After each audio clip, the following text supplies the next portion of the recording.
This is Nemo. He is a clownfish, also known as an amphiprion percula. Clownfish like him can be found in the warmer waters of the Pacific Ocean and the Indian Ocean. They are also found in northwest Australia, Southeast Asia, Japan, and the Indo-Malaysian region. They live at the bottom of the sea in sheltered reefs or in shallow lagoons, usually in pairs. Nemo lives in the sea anemone because, unlike other fish, the anemone's poisonous sting does not affect him. This is a mutualistic or symbiotic relationship because Nemo is given protection from predators, not immune to the sting. And in return, he keeps the anemone clean and healthy. Anemones are most often found on coral reefs. Only 10 out of more than 1,000 types of sea anemones are capable of hosting clownfish. Nemo is an omnivore, meaning he eats meat and plants. Specifically, he likes to eat algae and parasites from the anemone's tentacles, as well as copepods, isopods, and zooplankton found in the surrounding environment. An internal morphological feature is that Nemo is a hermaphrodite, meaning he develops as a male first and then turns into a female for breeding. A major external feature that he has is the slimy mucus covering that makes him immune to the anemone's sting. Without this, he would be unprotected by the anemone, like most other fish. The life cycle of a clownfish begins when males attract females by courting, which includes chasing, biting, and extending fins.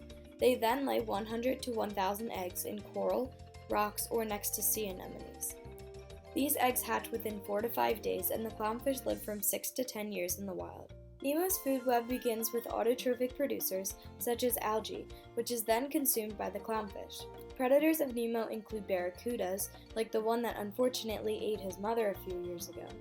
Other vicious animals such as the killer whale prey on barracudas. Finally, when a killer whale dies, it is degraded by decomposers such as the infamous amoeba. Unfortunately, ocean acidification is having an increased effect on clownfish and their habitat. The ocean is known as the world's largest carbon sink because it has already absorbed almost half of the CO2 we put out. This is very harmful to Nemo's environment because CO2 reacts with water and releases hydrogen ions, which take away the carbonate that the sea creatures rely on for energy. With less carbonate, coral reefs will become more weak, resulting in mass bleaching and rapid decline. The ocean has already become 30% more acidic from all of the CO2 it absorbs. An immediate effect of this on clownfish is that more acidic water disrupts their olfactory senses, impairing their ability to find their host sea anemone. This leads to disruption of navigation where acidic conditions prevent clownfish from detecting chemical signs that allow them to find prey.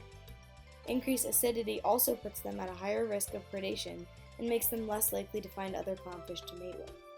Adult clownfish are less susceptible to losing chemical cues, but can still be affected by losing their immunity to the anemone's poison. Fish must perform an elaborate dance to regain immunity to this poison, but this dance increases the chances of predation by attracting predators.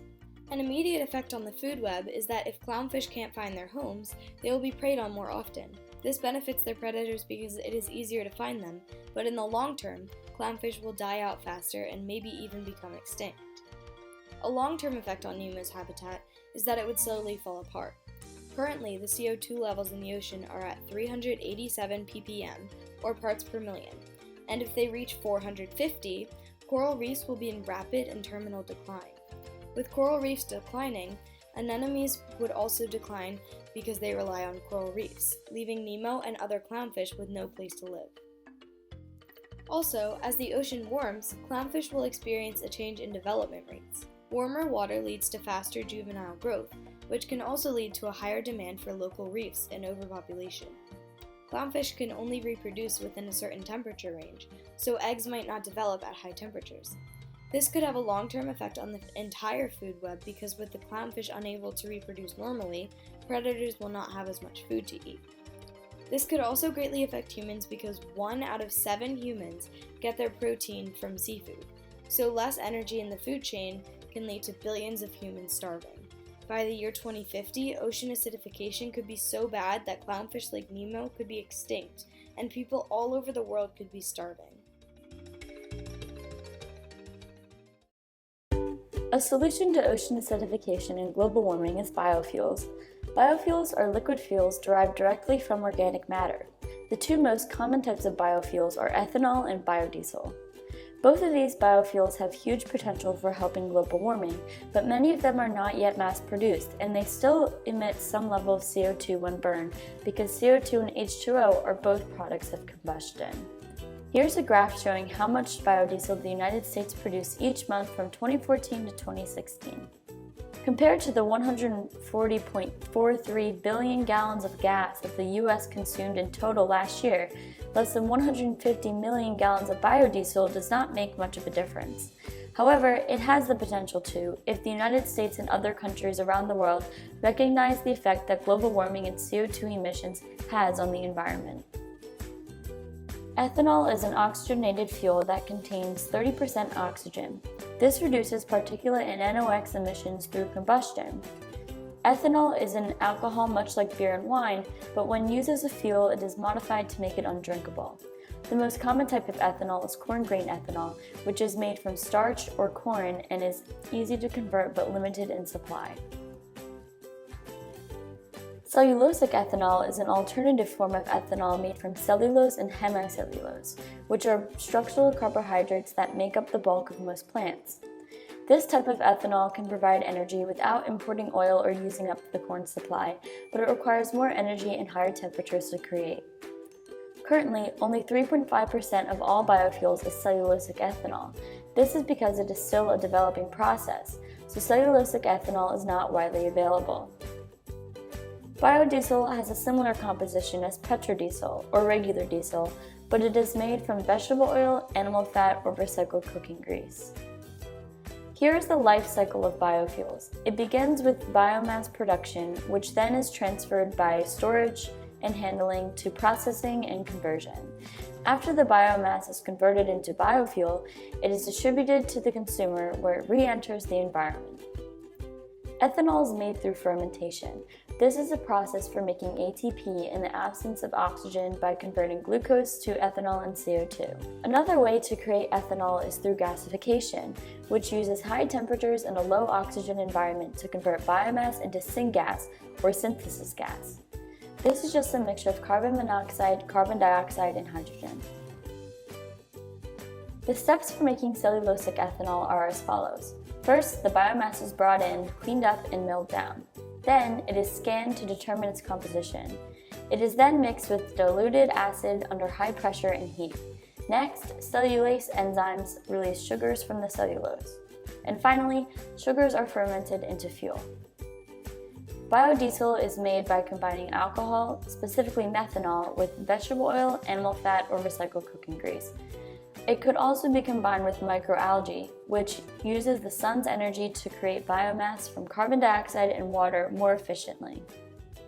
This shows the process of vegetable oil and alcohol being converted into biodiesel and glycerol, a harmless byproduct. Ethanol has three main groups: the methyl group, the methylene group, and the hydroxyl group.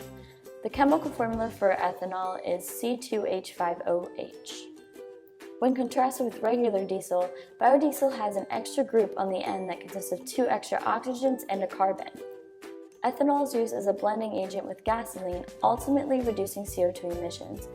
Flexible fuel vehicles, such as these alcohol cars used in drag races, are made specifically to run on gasoline with high concentrations of ethanol, or E85 fuel. 3 to 4% of U.S. gasoline supply is corn grain ethanol, but engineers at the National Renewable Energy Laboratory say that cellulosic ethanol could replace the entire need for oil and gasoline. Biodiesel is typically used as a 20% additive to fuel. It can also be used to replace fuel in pure form, but only diesel engines can use it completely. Some benefits of biofuels are that they reduce CO2 emissions and air pollution because they are made from all natural materials. However, in the production of biofuels, they end up creating harmful nitrous oxide emissions, and as mentioned earlier, the process of combustion creates CO2. Biofuels also decrease dependence on foreign oil by providing an alternative source of energy. They also create a new agricultural resource base, creating thousands of new jobs in the agricultural business. Biofuels are also renewable, inexpensive, and versatile because they can be mixed with other fuels. Some drawbacks of biofuels are that they cut into the food supply. Corn grain ethanol in particular is very limited because it uses corn for fuel rather than food. Biofuels also create loss of habitat because they require fields of plants and various starches to be harvested frequently. Also, biofuels are not yet widely available and some are only usable by certain vehicles with special engines. Despite the few drawbacks that may prevent biofuels from being fully adapted, they really are a good solution to reduce carbon dioxide emissions and can save the planet from global warming.